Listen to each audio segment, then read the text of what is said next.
Welcome back to our channel study pad. আজ আমরা আলোচনা করব দশম শ্রেণীর 15 অধ্যায় বৃত্তের স্পর্শক সংক্রান্ত উপাদ্য। এই অধ্যায়ের কোষে দেখি 15.1-এর পার্ট 4 পর্যন্ত আমরা এর পূর্বে আলোচনা করেছি, অর্থাৎ 1 থেকে 8 পর্যন্ত। আজ আমরা 9-এর দাগের যে সমস্যাটি আছে সেটি নিয়ে আলোচনা করব। 9 থেকে সমস্যায় দেখো বলা হয়েছে যে কোনো বৃত্তের এসি ও বিডি দুটি যে পরস্পরকে ও বিন্দুতে ছেদ করেছে। এ ও বি বিন্দু দুটি অঙ্কিত স্পর্শক দুটি পরস্পরকে পি বিন্দুতে এবং সি ও ডি বিন্দুতে অঙ্কিত স্পর্শক দুটি পরস্পরকে কিউ বিন্দুতে ছেদ করলে প্রমাণ করি যে পি যুক্ত কিউ মানে পি কোণ যুক্ত কিউ কোণ সমান হচ্ছে 2বি ও সি। তাহলে প্রথমে আমাকে কি করতে হবে, একটা ও কেন্দ্রীয় বৃত্ত অঙ্কন করতে হচ্ছে এবং ও কেন্দ্রীয় বৃত্ত অঙ্কন করে ও কেন্দ্রীয় বলেনি, এখানে বলেছে কোনো বৃত্ত, বলেছে এসি ও বিডি যদি জ্যা পরস্পরকে ও বিন্দুতে ছেদ করেছে। তাহলে প্রথমেই আমরা একটা বৃত্ত অঙ্কন করি এবং বৃত্ত অঙ্কন করে জ্যাগুলি অঙ্কন করি এবং প্রথমে যেটা প্রদত্ত দেওয়া আছে সেটা আমরা লিখি, তারপর প্রামাণ্য অর্থাৎ যেটা প্রমাণ করতে বলেছে সেটা আমরা লিখবো, তারপর আমরা প্রমাণ করব।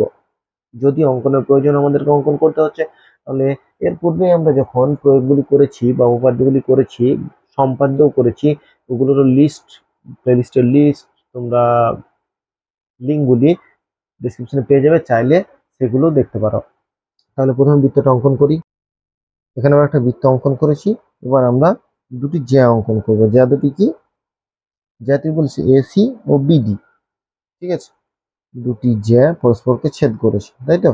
তাহলে আমরা প্রথমে একটা জ্যা টানলাম, ধরে নাও এটা হলো এসি, এটা হলো এ সি, এবং আর একটি জ্যা যেটার নাম আমরা দিলাম বিডি। তাহলে এখানেও একটি জ্যা অঙ্কন করব যেটার নাম হচ্ছে বিডি, ঠিক আছে, বি ডি। দুটি জ্যা কোন বিন্দুতে ছেদ করেছে? ও বিন্দুতে, ও বিন্দুতে ছেদ করেছে। এটা তাহলে এই বিন্দুটার নাম কি? এই বিন্দুটার নাম হয়ে গেল ও, ঠিক আছে। এরপর যেটা বলছে যে এ ও বি বিন্দুতে স্পর্শক দুটি পরস্পর পি বিন্দুতে ছেদ করেছে। তাহলে এ বিন্দু থেকে একটি স্পর্শক এবং বি বিন্দু থেকে একটি স্পর্শক। তাহলে এ বিন্দু থেকে একটা স্পর্শক অঙ্কন করব, একটা স্পর্শক অঙ্কন করলাম, এবং এই বি বিন্দু থেকে একটা করলাম। এরপর আমাদের এ বিন্দু থেকেও একটা স্পর্শক অঙ্কন করতে হবে। দেখো, তাহলে এ বিন্দু থেকেও একটা স্পর্শক অঙ্কন করে নিলাম। এ এবং বি দুটো বিন্দু, এই যে এ বিন্দু এবং বি বিন্দু, দুটো বিন্দু থেকে দুটো স্পর্শক আমরা অঙ্কন করলাম। সেই দুটি কোথায়? পি বিন্দুতে ছেদ করেছে, ঠিক আছে। যেগুলো প্রদত্ত বলা আছে পরপর আমরা লিখছি। এরপর বলেছে সি ও ডি বিন্দুতে অঙ্কিত স্পর্শক দুটি কিউ বিন্দুতে ছেদ করেছে, ঠিক আছে। তাহলে সি থেকে একটি এবং ডি থেকে একটি, সি থেকে একটি স্পর্শক, তাহলে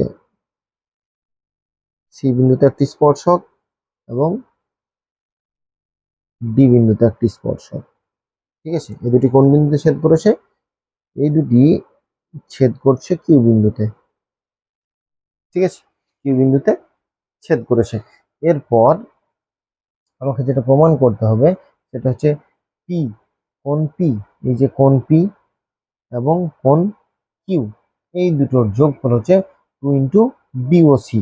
বিওসি মানে এই কোণটা, ঠিক আছে। এটা আমাকে প্রমাণ করতে হবে। তাহলে প্রদত্ত কোণটা, দেখো প্রদত্ত যেটা এখানে দেওয়া আছে সেটা কিন্তু আমরা লিখবো কোনখান থেকে? এই বৃত্তের এখান থেকে আমরা কোন পর্যন্ত লিখবো? এই পর্যন্ত লিখে দেবো, ঠিক আছে। এই অংশটাই কিন্তু প্রদত্ত, যেটা বলে দেওয়া আছে, যেটা আমরা চিত্র অঙ্কন করলাম সেটাই হচ্ছে প্রদত্ত। এরপর তাহলে আমাকে প্রদত্তটা, বইয়ের অংশটা লিখবো। এরপর হচ্ছে কি প্রামাণ্য, অর্থাৎ কি প্রমাণ করতে হবে। কি প্রমাণ করতে বলেছে? কোণ পি প্লাস কোণ কিউ সমান 2 বিও সি, 2 বিওসি। এরপর হচ্ছে অঙ্কন, এরপর হচ্ছে অঙ্কন, ঠিক আছে। অঙ্কন কি? দেখো এখানে আমরা যদি ধরি যে এইটা হচ্ছে এক্স, ধরলাম এটা এক্স, তাহলে এক্স এর সঙ্গে এ, এগুলো দেখো পেনে যোগ করছি, ঠিক আছে, বোঝার সুবিধার জন্য যেগুলি অঙ্কন হলো সেগুলো পেনে করছি। এরপর এক্স এর সঙ্গে বি, এরপর হচ্ছে এক্স এর সঙ্গে সি,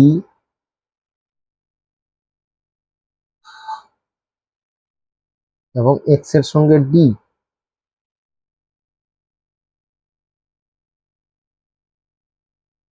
এক্স এর সঙ্গে ডি, ঠিক আছে, এবং বিসি যুক্ত করলাম। আর কি যুক্ত করব? বি আর সি। তাহলে যেগুলো অঙ্কন করলাম সেগুলো দেখো নীল মানে পেনে করে দিয়েছি, ঠিক আছে। তাহলে আমরা সেগুলো লিখে নেব যে এ কমা এক্স, তারপর হচ্ছে B comma x, c comma x, D comma x, এবং বি ও সি যুক্ত করলাম। তাহলে যেগুলো যুক্ত করলাম, যেগুলো অঙ্কন করলাম, সেগুলো আমি কিন্তু পেনে করে করলাম, ঠিক আছে, আর বাকিটা পেন্সিলে করেছি। এরপর আমি চলে যাব অঙ্কন। এরপর হচ্ছে অঙ্কন বলছি, এরপর হচ্ছে প্রমাণ। অঙ্কন তো করে নিলাম, এরপর হচ্ছে প্রমাণ। তাহলে আমাকে প্রমাণ করতে হবে। প্রমাণ করার জন্য আমাকে কি করতে হবে? দেখো এ বি সি ডি এই যে চারটি বিন্দু আছে, যথাক্রমে চারটি স্পর্শক আছে। তাহলে আমরা লিখব যে এ বি সি ডি বিন্দুতে যথাক্রমে যথাক্রমে এ বিন্দুতে কি, এ বিন্দুতে যেটা হচ্ছে, এ বিন্দুতে হচ্ছে এপি, এ বিন্দুতে দেখো আছে এপি। তাহলে এপি কমা বি বিন্দুতে আছে বিপি, বিপি, সি বিন্দুতে, সি বিন্দুতে আছে সিকিউ, এই তো সিকিউ, তাহলে সিকিউ, ও ডি বিন্দুতে আছে ডিকিউ, স্পর্শক,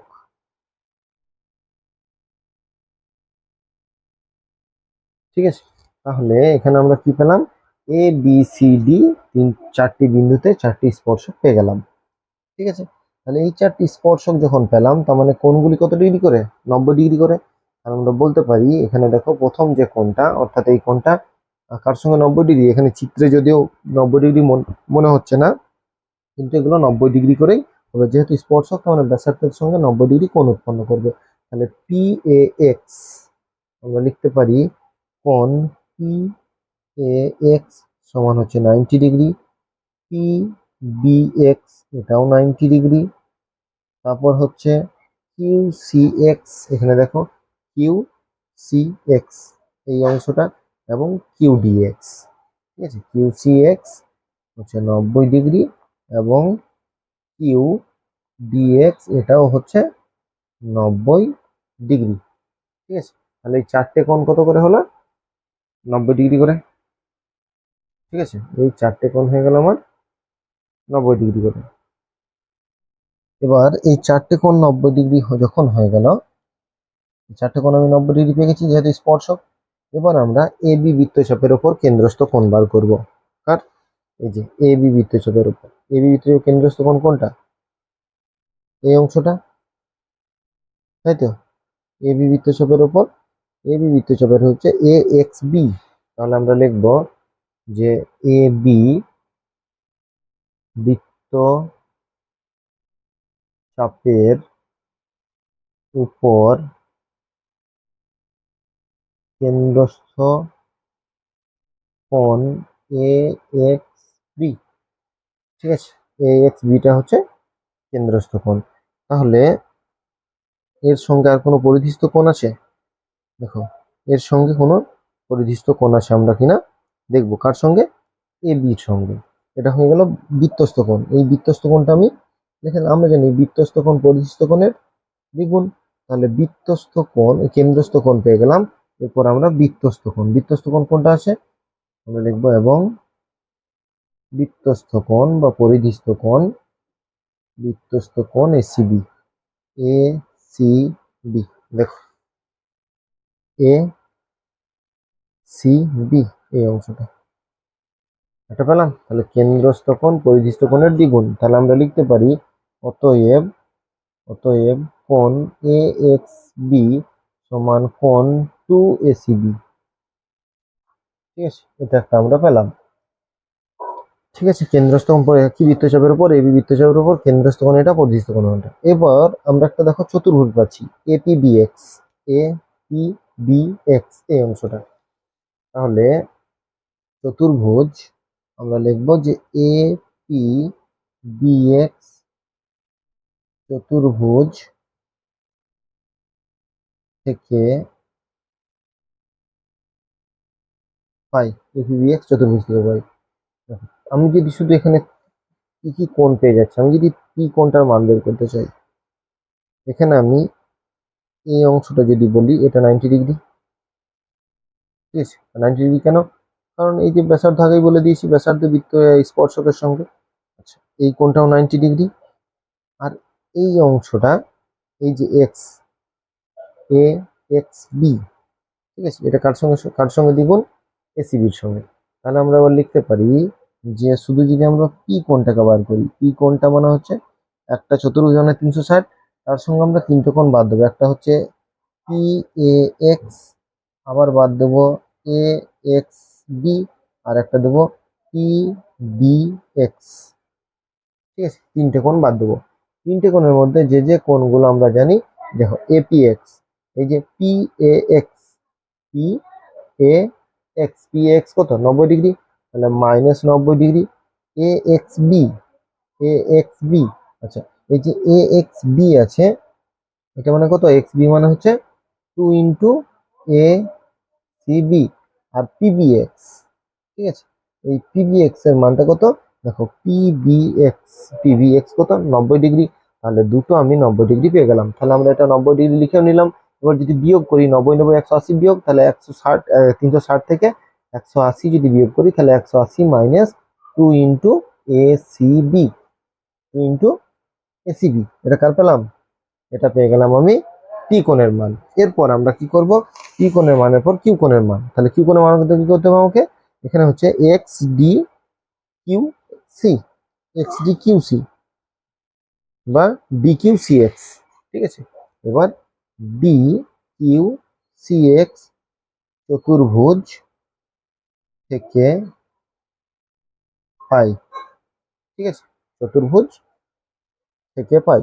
এই চতুর্ভুজ থেকে আমরা কি কি পাচ্ছি? D Q C X. আচ্ছা, এই ক্ষেত্রে আমরা যদি কিউ কোণটা বার করি, অনুরূপ ভাবে আমরা যদি একই রকম ভাবে বা এখানে লিখলাম অনুরূপ ভাবে, ঠিক আছে, মানে একই রকম ভাবে বার করবো।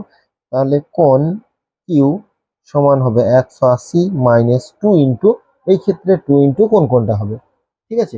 এখান থেকে ক্ষেত্রে দেখো আমার এখানে কত হলো? এখানে হয়েছে যে এইটা, এই কোণটা হয়েছে, ঠিক আছে। তাহলে এই ক্ষেত্রে কোণটা হবে এই যে বি বি সি, এই যে এই কোণটা আছে, এই কোণটা আছে কেন? এই সিডি বৃত্তচাপের উপর, এটা হচ্ছে কেন্দ্রস্থ কোণ, এটা হচ্ছে পরিধিস্থ কোণ, ঠিক আছে। কেন্দ্রস্থ কোণ পরিধিস্থ কোণের দ্বিগুণ, ওই একই নিয়মে হবে 180 minus 2 into D B C, ঠিক আছে, ডিবিসি। তাহলে ডিবিসি বলতে আমরা এই কোণটাকে বোঝাচ্ছি।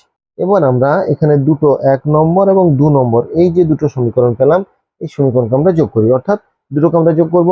তাহলে কোণ পি যুক্ত কোণ কিউ, তাহলে আমরা যোগ করব এখানে 180 ডিগ্রি মাইনাস কোণ 2ACB যুক্ত এখানে হচ্ছে 180, এখানে হচ্ছে 2DBC। তাহলে এখানে 180 180 কত? 360। তাহলে আমরা লিখবো 360 মাইনাস 2 ইন্টু এখানে আমরা কোণ এসিবি, ঠিক আছে, এই কোণ এসিবি, আর একটা যোগ চিহ্ন হয়ে যাবে ডিবিসি। এই যে দুটো কোণ আমরা এখানে পেলাম। এবার দেখো এটাতে ত্রিভুজের তিনটি কোণ, তাই না? ত্রিভুজের তিনটি কোণ, দেখো এখানে তিনটি কোণ, এখানে একটি কোণ, এই কোণটা, আর একটা হচ্ছে বিওসি। তাহলে বিওসিটাকে যদি আমি লিখি, এখানে বিওসিটাকে যদি আমি লিখি, এর জায়গায় যদি বিওসিটাকে, এই দুটো কোণের জায়গাতে বিওসি লিখি, তাহলে 180 মাইনাস বিওসিটা বার করবো, তাহলে কি হবে? আমি যদি বিওসিটা বার করি, তাহলে 180 মাইনাস বিওসি, এই দুটো মানে কি? দেখো 2 ইন্টু এখানে হবে 180 মাইনাস কোণ বিওসি। এটা কি করে হলো? একটা ত্রিভুজ আছে, ত্রিভুজটার নাম হচ্ছে এখানে ও, এখানে সি, এখানে বি, ঠিক আছে। আমি এই দুটো কোণ, এই সি কোণ আর বি কোণ, ঠিক আছে, সি কোণ আর বি কোণ, এই অংশটা যদি ধরি, এই দুটোর মান আমি জানি, মান জানি, জানি না তো, এই কোণটা বার করবো। তাহলে 180 থেকে যদি এই দুটো কোণ বাদ দিয়ে দিই, বা 180 থেকে যদি এই কোণটা বাদ দিয়ে দিই, তাহলে এই দুটো কোণের মান পেয়ে যাবো। তাহলে আমরা সি কোণ যুক্ত বি কোণ যদি লিখি, তাহলে কত লিখবো? 180 মাইনাস ও কোণ, দেখো এটাই লিখেছি, 180 মাইনাস বিওসি। তাহলে এটা গুণ করলে কত হবে? 360 মাইনাস 360, 360 মাইনাস 2 দ্বিগুণ 360, এখানে মাঝে মাঝে প্লাস বিওসি, 360 360 কেটে গেল, তাহলে 2 ইন্টু বিওসি, কার মান? পি কোণ যুক্ত কিউ কোণের, পি কোণ যুক্ত কিউ কোণের মান কত? 2 ইন্টু বিওসি। এখানে একবার দেখো, পি কোণ যুক্ত কিউ কোণ 2 ইন্টু বিওসি। তাহলে যেটা আমরা প্রমাণ করতে বলছিলাম সেটা প্রমাণ হয়ে গেল। তাহলে প্রত্যেকটা ক্ষেত্রে কি আমার বৃত্তের স্পর্শক কিন্তু কাজে লাগছে, অর্থাৎ বৃত্তের স্পর্শক যদি উপপাদ্যটা না করি তাহলে কিন্তু আমরা কোনোভাবেই এই প্রয়োগগুলি পারবো না। তাই বারবার বলছি 40 নম্বর উপপাদ্য তোমরা ভালো করে দেখো, বোঝার চেষ্টা করো। যে প্লেলিস্টের লিঙ্ক তোমরা দেখবে, উপপাদ্য প্লেলিস্টের লিঙ্ক দেওয়া আছে, সেখান থেকে আগে 40 নম্বর উপপাদ্য করো, তারপর ওই অধ্যায়ের প্রয়োগগুলি করো, তারপর অনুশীলনীগুলো করার চেষ্টা করো।